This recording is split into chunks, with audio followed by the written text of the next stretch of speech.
कुरान गाली की किताब नहीं, कुरान के अंदर गाली बयान नहीं हो सकती, लेकिन हिकमत ये थी, उन्होंने कहा पागल, पहले बयान हुआ उसका जवाब हुआ। उन्होंने कहा जादूगर, पहले बयान हुआ उसका जवाब हुआ। उन्होंने कहा ये, पहले बयान उसका जवाब। क्यों ऐसा हुआ?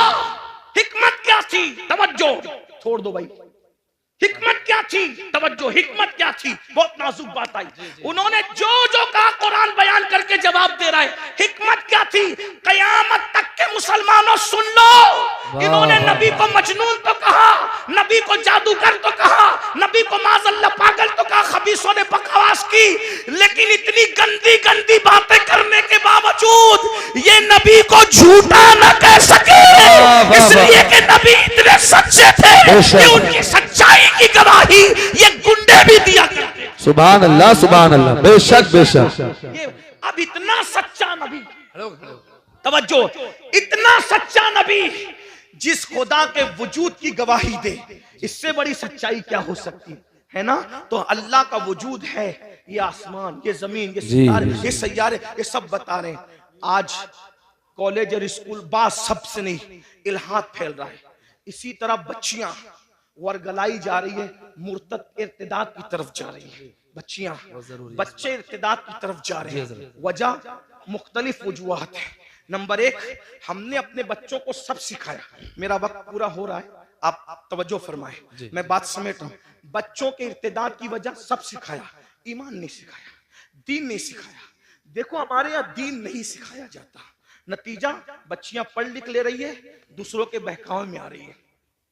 छोटा सा चुटकुला छोड़ते हैं, इस्लाम में तो औरत को पर्दे के लिए कहा जाता है। मैंने कहा पर्दे के लिए कहा जाता है तो क्या कहा? ये जुल्म है। मैंने कहा पागल हुए? हमारे यहाँ औरत का दूसरा नाम जन्नत है। क्या है? जन्नत। जन्नत किसे कहते हैं? जन्नत किसे कहते हैं? आप लोगत उठा के देखे तो पता चलेगा। जिन और जिन्ना, जिन और जन्नत दोनों का मादा एक है। ठीक? जिन को जिन क्यों कहते हैं? क्योंकि वो मखलूक छुपी हुई है। और जन्नत को जन्नत क्यों कहते हैं? कि वो भी छुपी हुई है। तो जो छुपी हुई हो उसको जन्नत कहते हैं, है ना? हमारे यहाँ बेटी पैदा हो तो माँ बाप के लिए जन्नत, जवान होकर के नेक बीवी बन जाए तो शोहर के लिए जन्नत, माँ बन जाए उसके कदमों में जन्नत।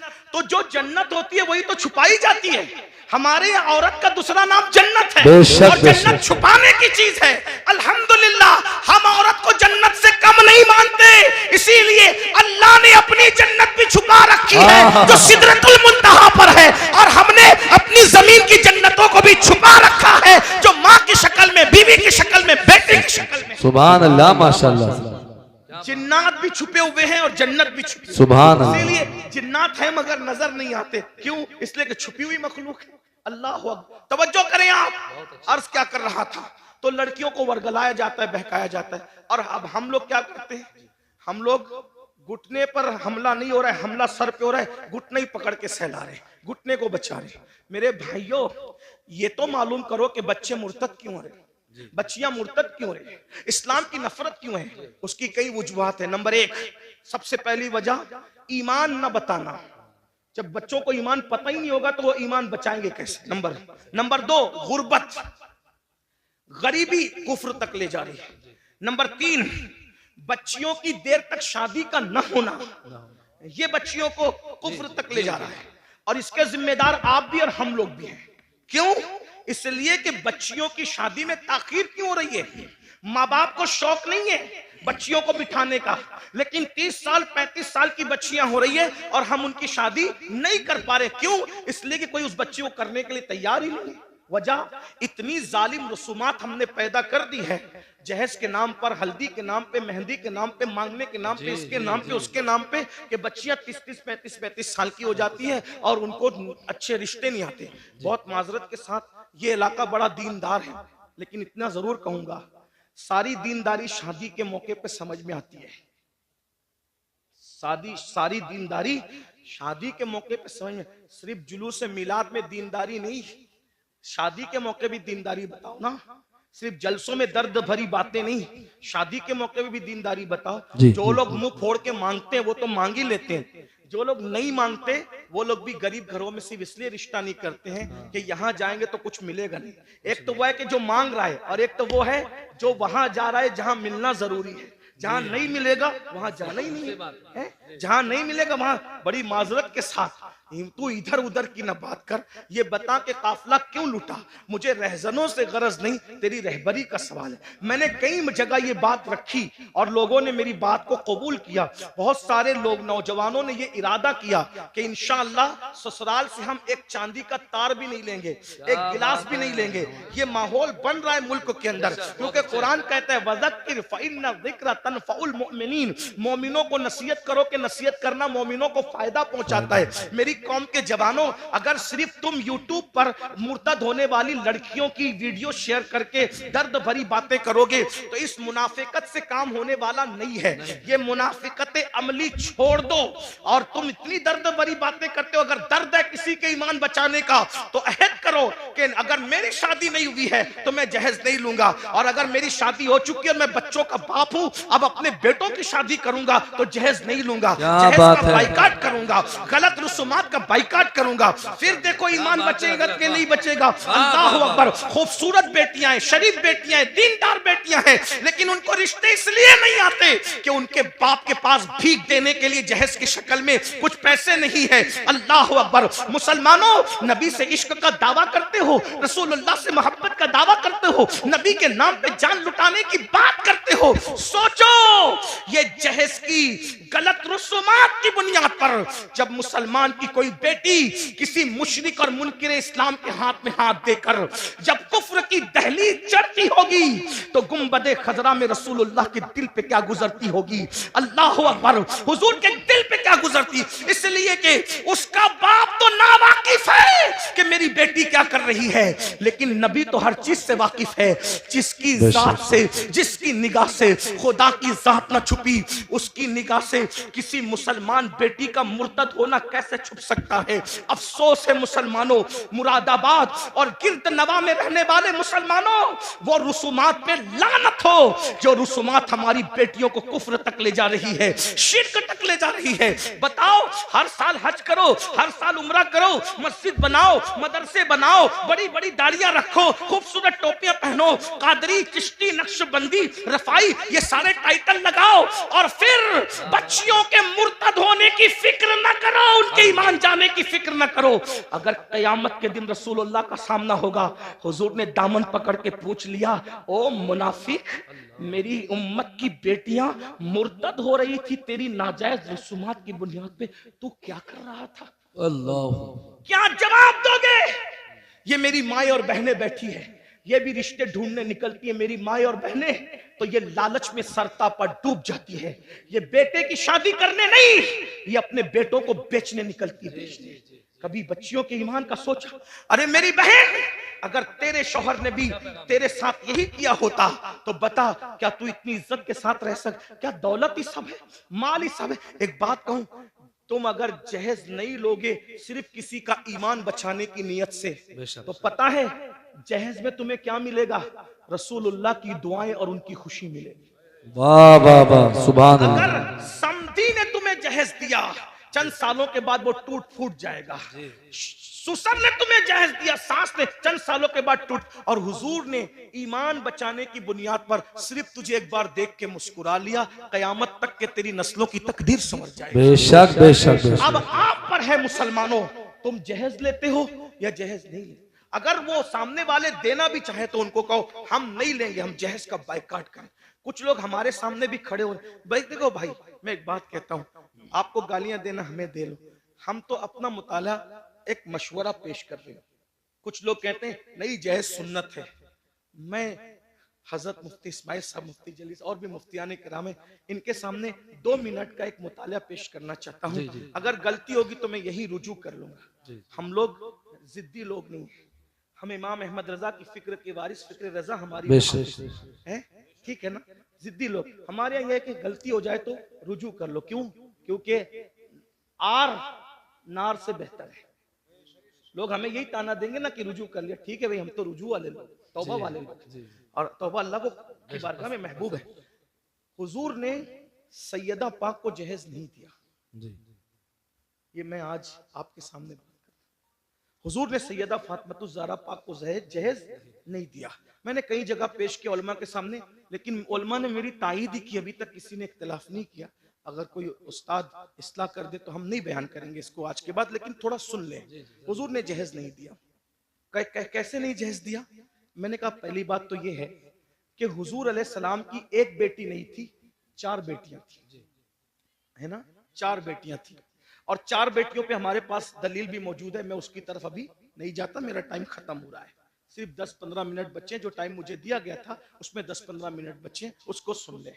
मेरा टाइम, हाँ बोल दूंगा, हाँ हो जाएगा, इतने टाइम में हो जाएगा। तवज्जो है ना, अर्ज करूं ना। हुजूर की कितनी बेटियां थी? 4 बेटियां थी। उसको मैं इशारा कर देता हूं, आप उसको सुन ले। कुरान कहता है अपने महबूब, अल्लाह अपने महबूब से कहते हैं, अल्लाह ताला इरशाद फरमाता है कि ए महबूब आप फरमा दीजिए, ए महबूब आप फरमा दीजिए, कुल आप फरमा दीजिए। क्या फरमा दीजिए? क्या फरमा दीजिए? ले अज़वाजी का, अल्लाह फरमाता है कुल ले अज़वाजी का व बनाती का और व निसाइल मुमिनीन।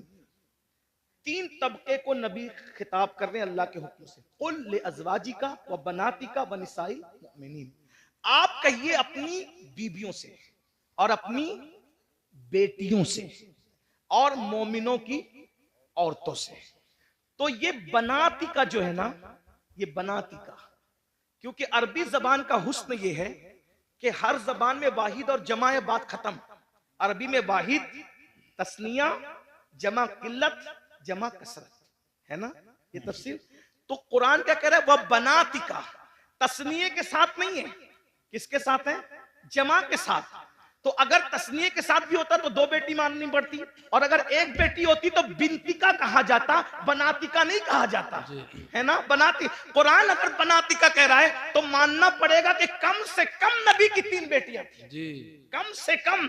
और हम तो अल्हम्दुलिल्लाह 4 बेटियां मानते हैं, उस पर दलील रखते हैं। लेकिन अब यहाँ सुनिए, ये कोई उन्वान मुनाजरे का छेड़ने नहीं आया, मैं कोई मुनाजिर नहीं हूं, लेकिन बात कहने लगा। और मैं बात जो कह रहा हूं इन उलमा की मौजूदगी में कह रहा हूं, इन्हें हक है। और मैं तो कहता हूं कि उलमा को ये हक होना चाहिए, अगर कोई खतीब कोई शायर गलती करे तो वो उसको चिट्ठी देकर या कान में उसकी इस्लाह कर सके और उसको कबूल करना चाहिए। यही हमारे दादा मुर्शिद हुजूर मुफ्ती आजमीन का तरीका था। सुभान अल्लाह, सुभान अल्लाह। स्टेज पे भी लड़ने की जरूरत नहीं, क्योंकि लोग हमें देखते हैं। कान में जो बात कहनी चाहिए उसको कान में ही कहना चाहिए, जिसको मैदान में कहना चाहिए उसको मैदान में कहना चाहिए, है ना। बहरहाल, तो हुजूर की कितनी शहजादियां हैं? कितनी है? 4। अब अगर आप ये कहते हैं कि हुजूर ने सैयदा फातिमा ज़हरा को जहेज दिया, सुन्नी अगर कहता है, तो उसको ये भी साबित करना पड़ेगा कि सैयदा ज़ैनब बिनते मोहम्मद को भी दिया, उम्मे कुलसुम बिनते मोहम्मद को भी दिया सल्लल्लाहु अलैहि वसल्लम, रुकैया बिनते मोहम्मद को भी दिया सल्लल्लाहु अलैहि वसल्लम। भाई जब 4 शहजादियां हैं तो एक ही को जहेज क्यों दिया? एक बात, ठीक बात समझ में? जो नबी ये कहे कि अगर एक खजूर अपने बच्चों में तकसीम करना हो तो बराबर बराबर तकसीम करो, वरना अल्लाह को कयामत में जवाब देना पड़ेगा। जब नबी खजूर की तकसीम में बराबरी कर रहे हैं तो जहेज के अंदर देने में हुजूर बराबरी क्यों ना करेंगे? तो आपको ये बोलना पड़ेगा कि हजरत ज़ैनब को कब दिया, हजरत रुकैया को कब दिया, उम्मे कुलसुम को कब दिया। एक बात, फिर आप कहेंगे मुफ्ती अहमद यार खान नईमी ने तो लिखा, मसनवी में तो मौजूद है। मैंने कहा मैं उनका गुलाम हूं, मैं उनसे बगावत नहीं करूंगा, लेकिन बस बात इसको इतनी पलट दो कि जो जहेज की लिस्ट है वो सही है, उसका मैं इनकार नहीं कर रहा हूं, लेकिन बस बात इतनी पलट दीजिए कि हुजूर ने जहेज नहीं दिया, ना बेटी को दिया ना दामाद को दिया, नहीं दिया, दोनों को नहीं दिया, ना बेटी को दिया ना। तो कहा फिर वो क्या क्या था? मैंने कहा आसान बात, मौला अली के वालिद की गुर्बत की वजह से जब कुछ हालात ऐसे पैदा हो गए, वो तो मालदार बहुत थे लेकिन कुछ हालात पैदा हो गए कहत की वजह से, तो हुजूर अपने चचा हजरत अब्बास को साथ ले गए, कहा कि इस वक्त कहत का जमाना है, मेरे चचा के मुझ पे एहसानात हैं, तो ऐसा करते हैं कुछ बच्चे आप ले ले, कुछ बच्चे मैं ले लूं, और आप पाल ले मैं पाल लूं। तो जब उनके पास गए तो हजरत अकील को सौंप दिया हजरत अब्बास को, और हजरत जाफर को किसी को सौंप दिया, और तालिब को अपने पास रख लिया। और मौला अली के बारे में कहा कि ए मोहम्मद, अली को तुम ले जाओ। तो बचपने से हुजूर मौला अली को अपने घर लाए। तो मौला अली को बचपने से 4 साल 3 साल की उम्र से पाला पोसा बड़ा किया, खुशियां गम कपड़े लत्ते सब नबी ने दिए। बताए, बचपने से हुजूर ने पाला। अब अगर मौला अली का निकाह सैयदा फातिमा के साथ ना भी होता तो मौला अली को जिसने पाला पोसा बड़ा किया, कपड़े लत्ते सब तरबियत सबकी, जब अपने भाई की शादी हुजूर कर रहे हैं तो मौला अली का खुद का घर नहीं तो घर दिलाना किसकी जिम्मेदारी है? उस नए घर में सामान पहुंचाना किसकी जिम्मेदारी है? भाई बचपने से जिसने पाला है उसी की तो जिम्मेदारी है। तो हुजूर अलैहिस्सलाम ने ना दामाद को दिया ना बेटी को दिया, वो दामाद ही नहीं था, वो चचा साहब भाई भी था। जब रसूलुल्लाह ने देखा कि मेरे भाई का कोई घर नहीं है तो भाई के लिए घर का भी इंतजाम किया, और घर में कोई सामान नहीं है तो भाई का घर बसाने के लिए सामान का भी इंतजाम किया। लोगों ने उसको गलती से समझ लिया कि दामाद को नहीं दिया भाई, वो अपने भाई को दिया। और अगर तुम भाई को देते हो तो हम तुम्हारी पेशानी चूमने के लिए तैयार हैं? अगर भाई, हुजूर ने भाई को दिया दामाद को नहीं दिया, 2 रिश्ते थे ना, इसलिए धोखा हो रहा है। एक तीसरी बात, चले ठीक है, अगर अली मुर्तजा को दिया ही दामाद को जहेज और बेटी फातिमा ज़हरा को जहेज दिया, तो सैयदना अली मुर्तजा ने जब अपनी बेटी ज़ैनब की शादी की तो कितना जहेज दिया वो बताओ? अपनी बेटी उम्मे कुलसुम की शादी की तो कितना जहेज दिया? जब अली पाक ने जहेज लिया तो दिया, सुन्नत है ना जहेज लेना देना, तो अली पाक ने दिया, साबित करो। सिद्दीक अकबर ने अपनी बेटियों का निकाह किया तो कितना जहेज दिया वो साबित करो। अरे जो सिद्दीक अकबर नबी को मुस्कुराता देखे तो भी मुस्कुराए, जब अब्दुल्ला इब्ने उमर मुस्कुराता देखे तो भी मुस्कुराए, कोई हड्डी चूसता देखे तो भी हड्डी चूस करके कहे कि मैं नबी की सुन्नत अदा कर रहा हूं। अगर नबी का अमामा कांटे में उलझ जाए और सहाबा का न उलझे तो वो उलझा करके कहे कि हम नबी की सुन्नत पे अमल कर रहे हैं। बताइए, वो सुन्नतों के इतने आमिल थे, तुम्हें फराइज भी समझ में ना आया और शादी के मौके पे लेने की बात आई तो कहने लगे कि जहेज सुन्नत है। किस सहाबी ने जहेज दिया बताओ? अगर सुन्नत ही था तो इस सुन्नत पर उन्होंने क्यों अमल नहीं किया? गौस पाक ने क्यों अमल नहीं किया? गरीब नवाज ने क्यों अमल नहीं किया? फजर में सोते पड़े रहने वाली कौम इस पर क्यों अमल कर रही है? सूद के लुक़्मे खाने वाली कौम इस पे क्यों अमल कर रही है? फराइज समझ में ना आए, जो जिस नमाज के बारे में कहा मेरी आंखों की ठंडक है वो समझ में ना आया और ये सुन्नत समझ में आ गई। इसलिए मेरी अर्ज ये है, ये जहेज की रस्म को खत्म करना होगा। खत्म करो, अहद करो, वरना बेटियां इसी तरह इर्तिदाद की दहलीज पर कुचली जाती रहेगी, एहतजाज की दहलीज पर कुचली जाती रहेगी। मेरी गुजारिश है, इसलिए अपने बच्चियों को और बच्चों को मुर्तद होने से बचाना है। शादी इतनी आसान कर दो कि जिना करना मुश्किल हो जाए और मालदार लोग शुरुआत करें। मालदार लोग जहेज न ले, मालदार लोग जहेज न दे, मालदार लोग शुरू करेंगे, बासर लोग शुरू करेंगे, खत्म होगा। और ईमान बचाने की नियत से शुरू करें। एक तो ये चैलेंज है हमारी तरफ से, आखिरी बात अर्ज कर रहा था बात समेटते।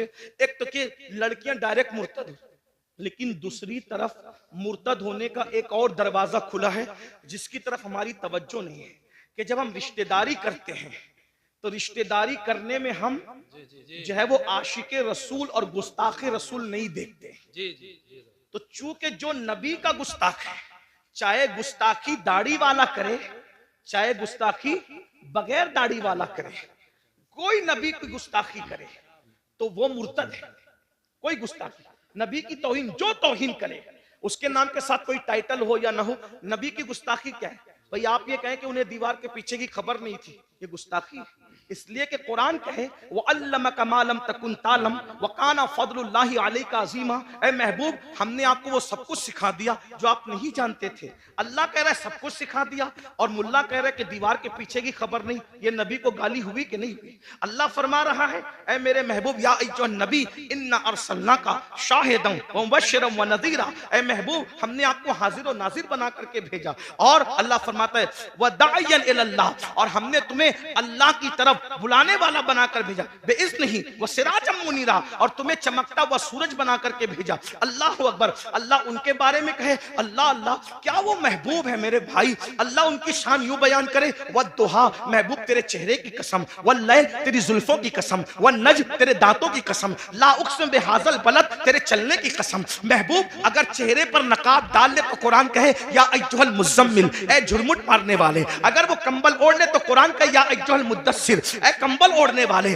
अगर वो गुस्से में आकर के अगर कंकर भी फेंक दे तो कुरान उस पर भी उतर आता और कहता है वमा रमैता इज़ रमैता वलाकिन्नल्लाह रमा। प्यारे ये कंकर तूने नहीं फेंकी, हाथ तेरे थे, फेंकना हमारा। वाह वाह वाह, बेशक बेशक। वो नबियों का सुल्तान, उनके बारे में इतनी छोटी छोटी कहता है। मौलवी कह रहा है, आज कौन कह रहा है मैं नहीं जानता, आप सब जानते अच्छी तरह से। क्या आपके इलाके के मौलवियों को मैं नहीं जानता?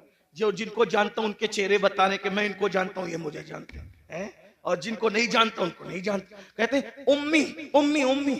उम्मी का मतलब अनपढ़, नबी को पढ़ना नहीं आता था, और तू पढ़ लिख लिया नबी की हदीसों से और नबी को पढ़ना नहीं आता था। क्या पागलपन है।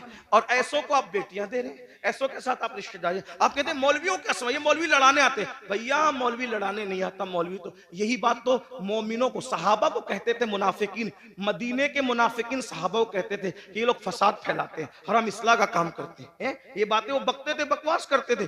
भाइयों अपनी बेटी को अगर तुम किसी गुस्ताख के साथ बिया दोगे तो वो गुस्ताख रसूल को ससुर कहे मानेगी, गुस्ताख रसूल को शौहर मानेगी। और कुछ लोग तो ऐसे चढ़ दौड़ करके आते हैं हमारे पास, अरे मौलवी साहब हमने तो बदअकीदों की बेटी के निकाह आपको पढ़ाना पड़ेगा। मैंने कहा अच्छा, मेरी बहुत ज्यादा लोगों से नहीं जमती है। मेरी तबीयत में नरमी बहुत है, लेकिन बहुत ज्यादा लोगों, इसलिए कि हम मसलक के मामले में कहीं कंप्रोमाइज करना नहीं चाहते हैं।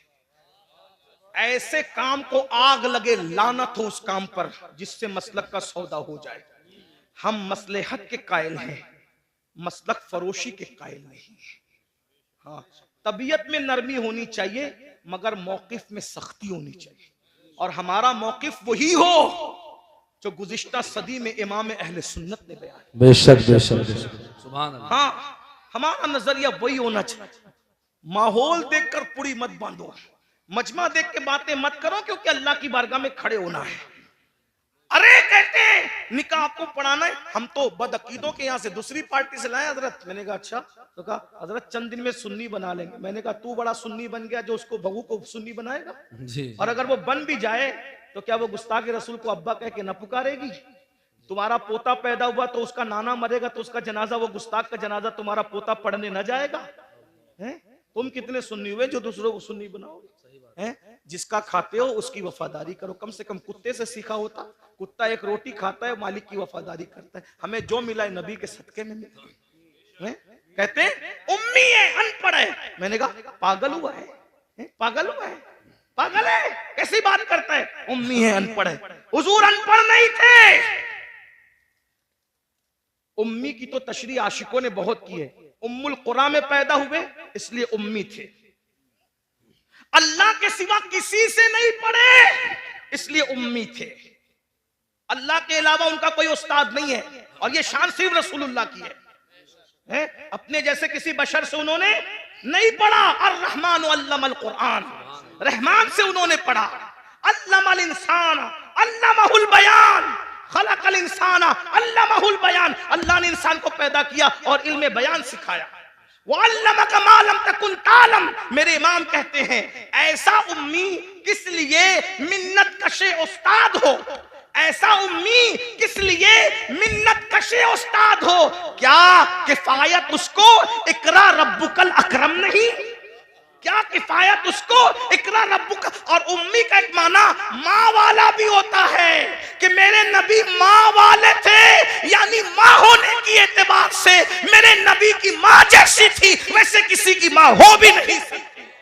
हुजूर माँ वाला, मतलब माँ वाला, उम्मुल कुरा वाला, माँ वाला। उम्मुल किताब वाला भी उम्मी होता है, क्योंकि कुरान का एक नाम उम्मुल किताब भी है। उम्मुल किताब। अब आप कहते हैं अनपढ़। मैंने आखिरी बात कर दूं, चिट्ठियां इसलिए कर दूं वरना खत्म कर रहा। लोग क्या कह रहे हैं? क्या कह रहे? ये लोग आपकी बस्तियों में रहते हैं, उन उम्मी थे, मैंने कहा भाई उम्मी थे, अल्लाह के शागिर्द थे, अल्लाह से पढ़ा था, लेकिन हुजूर का ये फरमान नहीं सुना। आका फरमाते अना मदीनतुल इल्म। आका ने क्या फरमाया? अना मदीनतुल इल्म। अनपढ़ कह रहे हो नबी को, नबी करे मैं इल्म का शहर हूं, वो अली जुन बाबूहा, और अली उसका दरवाजा है। नबी ने क्या कहा? मैं इल्म का, बोलो मैं इल्म का, मैं इल्म का शहर किसको कहते हैं? आपके गांव का नाम क्या है? हरियाणा। ये क्या है? बोलो भाई, जो समझ में आ रहा है बोल दो, इस्लाह हो जाएगी। ये क्या है? शोरूम जाना होता है तो कहां जाते हो? मुरादाबाद है? और मुरादाबाद में नहीं मिलता तो कहां जाते हो? दिल्ली। और दिल्ली में सब मिल जाता है। क्यों? शहर की तारीफ बहार शरीयत में, जहां जुमा के कयाम के लिए बहस आई है, फतावा रज़विया में भी, बहार शरीयत में भी एक शहर का होना भी बयान किया गया। जी।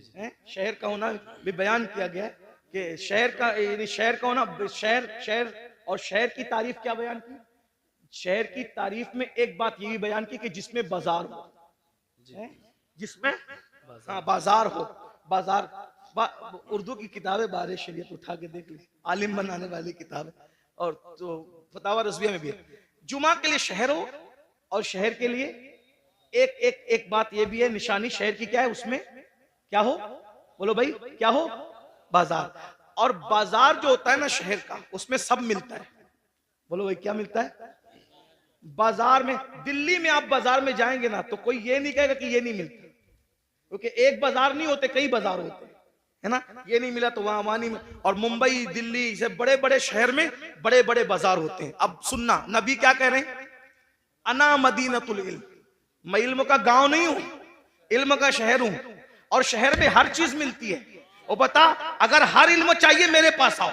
साइंस यहां से मिलेगी, टेक्नोलॉजी यहां से मिलेगी, अलजेब्रा यहां से मिलेगी। अरे अलजेब्रा पे लोग घमंड करते हैं। किसी और जबान में अलीफ लाम के साथ कोई बात करता हो तो बताओ, ये अलजेब्रा ही बता रहा है कि ये अरबियों का दिया हुआ है। ये अलजेब्रा ही बता रहा है कि ये अरबियों का। नबी कहने मैं इल्म का शहर हूं, जैसे शहर में सब मिलता है वैसे मेरे यहाँ हर इल्म मिलता है। लेकिन मुझे बताओ, क्या मुरादाबाद वाले ये कह सकते हैं कि मैंने पूरा मुरादाबाद देखा है? दिल्ली वाले कह सकते हैं मैंने पूरा दिल्ली देखा है? मुंबई वाले कह सकते हैं मैंने पूरा मुंबई देखा? बोलो, कोई कह सकता है? नहीं। पूरा शहर पैदा होके आदमी मर जाता है शहर में, लेकिन गली गली घर घर नहीं देख पाता। तो नबी कहने मैं इल्म का शहर हूं। अरे जब तू दिल्ली जैसा शहर पूरा नहीं घूम सकता तो इल्म का शहर मुस्तफा जाने रहमत को तू क्या जान सकता है? तो अब शहर की पहचान कैसे होती है? तो शहर का एक दरवाजा होता है, जितना बड़ा दरवाजा होगा शहर का अंदाजा उसी से लगाया जाएगा।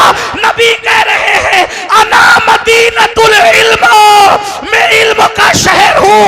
वो अली जुन बाबूहा, अली उसका दरवाजा है। दरवाजे को देखकर शहर का अंदाजा लगाओ। अरे जब दरवाजे की ये शान है, कहते सलूनी सलूनी सलूनी, मुझसे जो चाहो पूछ लो, मैं तुम्हें जवाब दे दूंगा। तुम जमीन के जितने रास्ते जानते हो उससे ज्यादा मैं आसमानों के रास्ते जानता हूं। तो जब दरवाजे की ये शान है तो शहर इल्म मुस्तफा जाने रहमत की शान का आलम। सुभान अल्लाह, नारे तकबीर। याद रखो, इसी अकीदे पे कायम रहो। अपनी बेटियां आशिकों के यहां दो, गुस्ताखों के यहां मत दो। और आखिरी दो जुमले, सिर्फ नबी के गुस्ताख नहीं, सहाबा के गुस्ताखों को भी, वाह वाह वाह, अहले बैत के गुस्ताखों को भी बेटी न देना। क्योंकि शिफा शरीफ में काजी अयाज लिखते हैं कि एक शख्स मर रहा था। तवज्जो, शिफा को अगर मानते हैं काजी अयाज की तो सुन लो। एक शख्स मर रहा था, उसकी जबान पे कलमा नहीं आ रहा था। लोग कहते थे तू कलमा नहीं पढ़ पा रहा है, तो वो कहता था मैं अबू बकर उमर के गुस्ताखों के साथ बैठता था, इसलिए मेरी जबान पे कलमा नहीं आ रहा है। मेरे भाई जो अबू बकर और सिद्दीक और फारूक आजम के गुस्ताखों के साथ बैठे, सिर्फ गुस्ताखी ना करे, सिर्फ बैठे, मरते वक्त उसकी जबान पे कलमा नहीं आता। तो जो रसूलुल्लाह के गुस्ताखों से रिश्तेदारी करे, मरते वक्त उसकी जबान पे कैसे कलमा आएगा? आपके जिम्मे है ईमान कैसे बचाते हो, उन्हें जाना। उन्हें माना न रखा गैर से काम। लिल्लाहिल हम्द। मैं दुनिया से मुसलमान गया। मेरा वक्त तो पूरा हुआ, 2 मिनट मैंने ज़्यादा लिया, उसके लिए माज़रत। अस्तग़फिरुल्लाह रब्बी मिन कुल्लि ज़ंबिन व अतूबु इलैह। अभी जाना नहीं, महफिल जारी रहेगी। ऐसी महफिल सजने के लिए बहुत मेहनत लगती है। अभी मुफ्ती साहब का खिताब होना है। हम लोग इसलिए जल्दी आ गए कि जल्दी जाएंगे तो जल्दी महफिल शुरू हो जाएगी। हम लोग पब्लिक देख कर नहीं आते। हाँ, 72 भी हो ना, वफादार चलेंगे। लेकिन अल्लाह ने आपको भेज दिया, आप सब आ गए माशाल्लाह। हम तो माशाल्लाह 8:30 या 8:35 से यहाँ के बैठे हैं। हाँ अल्हम्दुलिल्लाह। मुफ्ती साहब भी तकरीबन 8:45 के करीब आ गए थे, 8:45 या 9 के आसपास वो भी आ गए। तो ये उलमा पहले, और मैं तो आपको मशवरा दूंगा ऐसे ही करो। अभी कुछ किसी के सताने और ये किसी के प्रेशर में करते हो, लेकिन महफिल का मिजाज बना लो। मगरिब के बाद या इशा अव्वल वक्त में पढ़ के शुरू करो, 11, 11:30, 12 तक के महफिल ख़त्म करो। तुम भी फजर पढ़ो, हमें भी फजर पढ़ ले दो। वरना मुकर्रिर तो बेचारा जाग करके फजर पढ़ लेता है, क्योंकि सुबह वो जोहर तक सोएगा। लेकिन आपको तो काम पे जाना है। फजर रोज रोज रोज पढ़ता है, वो भी हमारे जलसे की वजह से पढ़ नहीं पाता। अगर एक की भी फजर हमारे जलसे की वजह से तर्क होगी, तो मैं समझता हूँ कि कहीं ना कहीं जिम्मेदार भी पकड़ में आएंगे और छोड़ने वाला भी पकड़ में आएगा। और करोड़ों जलसे एक पल्ले में रखा जाए और फजर की एक नमाज एक पल्ले में रखा जाए, दोनों बराबर नहीं हो सकती। इसलिए 3 बजे तक, 2 बजे तक मत जगाया करो। जल्दी जलसे खत्म। जलसे देर तक चलाना कमाल नहीं है, जलसे में अच्छा पैगाम देना ये कमाल। बेशक अल्लाह पाक की बारगाह में दुआ है, गुफ्तगू के दरमियान मुझसे कोई भी गलती हो गई हो, अल्लाह ताला माफ कर दे। अस्तग़फिरुल्लाह रब्बी मिन कुल्लि ज़ंबिन व अतूबु इलैहि व मा अलैना इल्लल बलाग। अस्सलाम। बिल्कुल आप हजरात बैठे